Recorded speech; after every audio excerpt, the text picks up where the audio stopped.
Welcome to my channel. Huwag kalilimutan mag-subscribe, mag-likes at mag-share sa aking mga videos.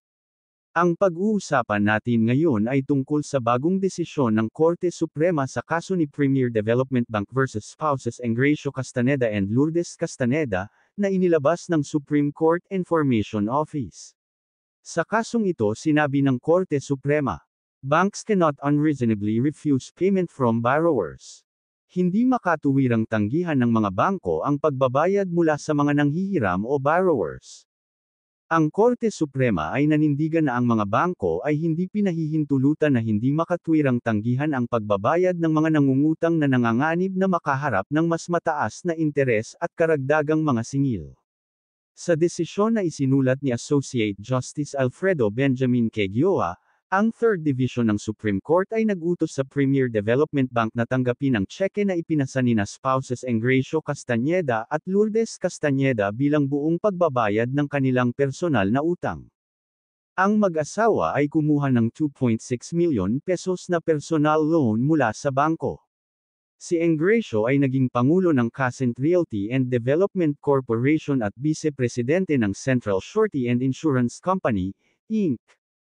Ang mga kumpanyang ito ay mayroon ding tatlong iba pang corporate loan sa bangko sa kabuuang halaga na 86.8 na milyong piso, kasama ang mga mag-asawa bilang surety.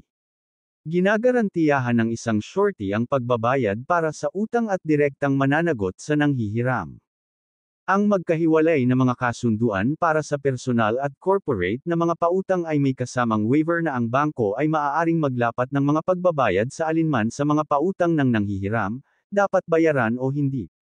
Nang mabayaran ang utang, binigyan ni Spouses Castaneda ang bangko ng dalawang tseke, isa para sa 2.6 na milyong piso para mabayaran ang kanilang personal na utang, at isa pa para sa 6 na milyong piso upang bayaran ang corporate loan ng Central Surety.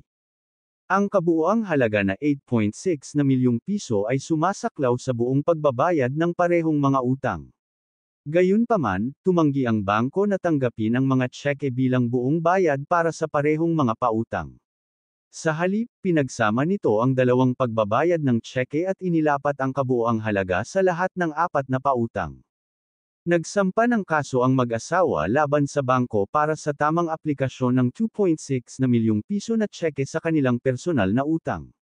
Parehong pinasyahan ng Regional Trial Court at Court of Appeals na dapat ilapat ng bangko ang 2.6 na milyong piso na tseke para lamang sa personal na utang ng mag-asawa at hindi sa mga pautang ng mga kumpanya.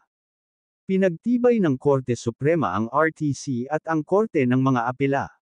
Ayon sa Artikulo 1252 ng Civil Code, kapag ang isang borrower ay may maraming mga pautang sa parehong tagapagpahiram, ang nanghihiram ay may karapatang pumili kung paano ay lalaan ang kanilang mga pagbabayad sa iba't ibang mga pautang. Kung hindi ginagamit ng nanghihiram ang karapatang ito, maaaring tukuyin ng nagpapahiram ang alokasyon. Nilinaw ng Korte Suprema na nalalapat lamang ito sa maraming pautang na hawak ng parehong nanghihiram. Dito, hindi tama ang pagtrato ng bangko sa mga mag-asawa at sa mga kumpanya bilang iisang borrower. Pinagsasama ang mga pagbabayad para sa magkahiwalay na personal at corporate na mga pautang. Ang Korte Suprema ay nagpasya na ang mga mag-asawa at ang mga kumpanya ay magkaibang entidad. Habang si Engracio ay nagsisilbing presidente ng Crescent Realty at vice-presidente ng Central Surety, sila ni Lourdes ay nagpapanatili ng magkahiwalay na legal na personalidad mula sa mga kumpanya. Dahil dito, hindi maaaring pagsamahin ang mga pautang ng mag-asawa at ng mga kumpanya. Ang mga pagbabayad na ginawa ng mag-asawa para sa kanilang personal na pautang ay hindi maaaring ilapat sa mga corporate loan, at vice versa.